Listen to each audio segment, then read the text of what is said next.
So if a person believes that the earth is flat, you can't talk him out of that. He knows it's flat. Look out of the window and see it. Obviously, it looks flat. So the only way to convince him that it isn't is to say, well, let's go and find the edge. And in order to find the edge, you've got to be very careful not to walk in circles, so you'll never find it that way. So we've got to go consistently in a straight line, due west, along the same line of latitude. And eventually, when we get back to where we started from, you've convinced the guy that the earth is round. But that's the only way that'll teach him.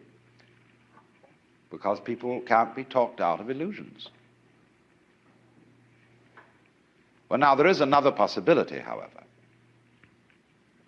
Let's say we take as the basic supposition, which is the thing that one sees in the experience of Satori or awakening, or whatever you want to call it, that this now moment in which I'm talking and you're listening is eternity.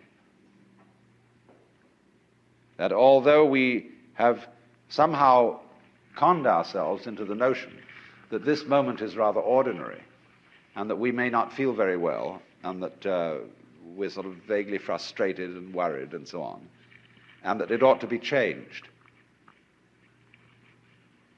This is it. So you don't need to do anything at all. But the difficulty about explaining that is that you mustn't try not to do anything, because that's doing something. And how to explain that? Because there's nothing to explain. It is the way it is now, you see. And if you understand that, it will automatically wake you up. That's why Zen teachers use shock treatment to sometimes while they hit people or shout at them or create a sudden surprise.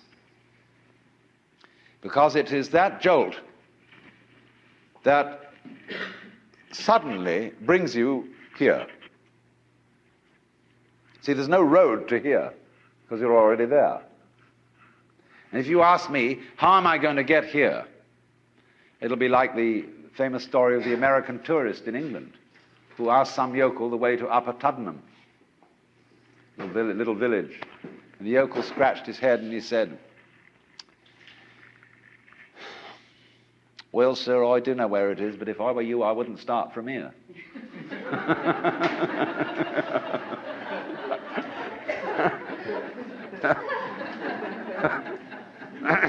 So you see, when you ask, how do I attain the knowledge of God? How do I attain nirvana, liberation? All I can say is it's the wrong question.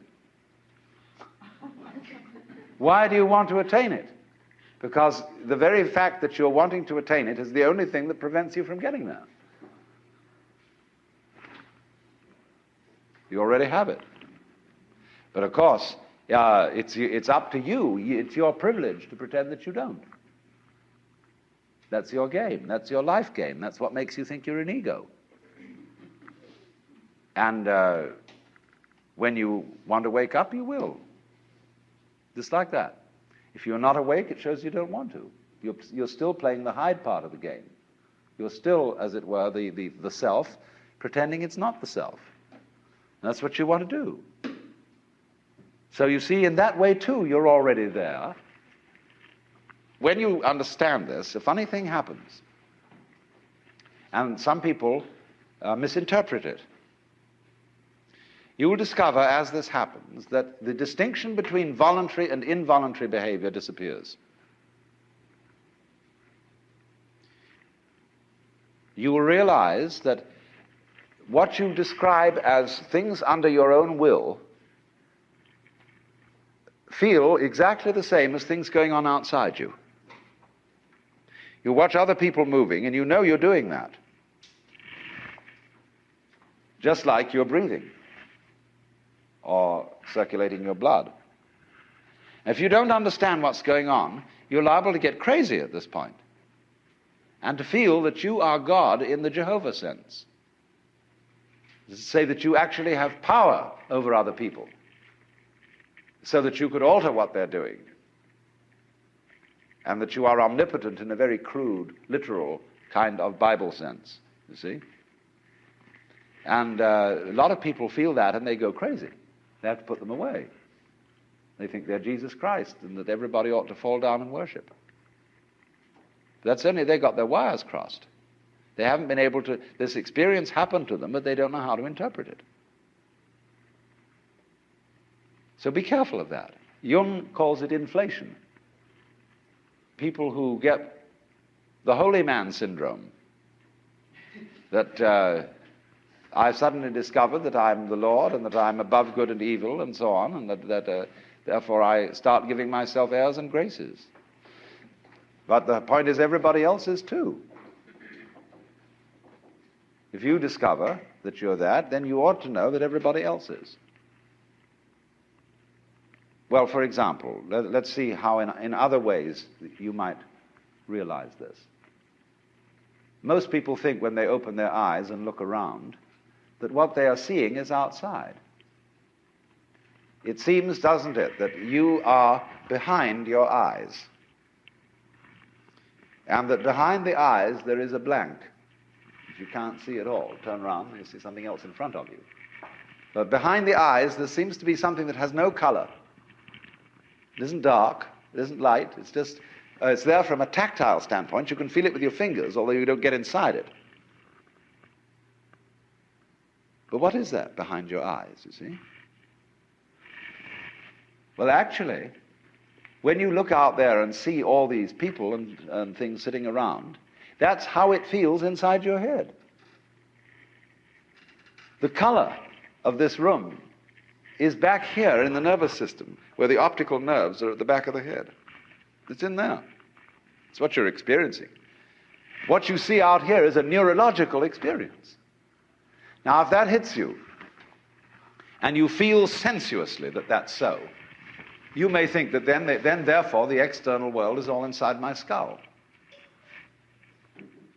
But you've got to correct that with the thought that your skull is also in the external world. So you suddenly begin to feel, well, wow, what a kind of a situation is this? It's inside me, and I'm inside it, and it's inside me, and I'm inside it. But that's the way it is. This is what you could call transaction, rather than interaction, between the individual and the world. Just like, for example, in buying and selling, there cannot be an act of buying unless there's simultaneously an act of selling, and vice versa. So the relationship between the organism and the environment is transactional. The environment grows the organism, and in turn the organism creates the environment. The organism turns the sun into light, but it requires there to be an environment containing a sun for there to be an organism at all. And the answer to it is simply, they're all one process. And it isn't that organisms by chance came into this world. Put it rather that this world is the sort of environment which grows organisms. It was that way from the beginning. Just in the same way, the organisms may, in time, have arrived in the scene or out of the scene later than the beginning of the scene.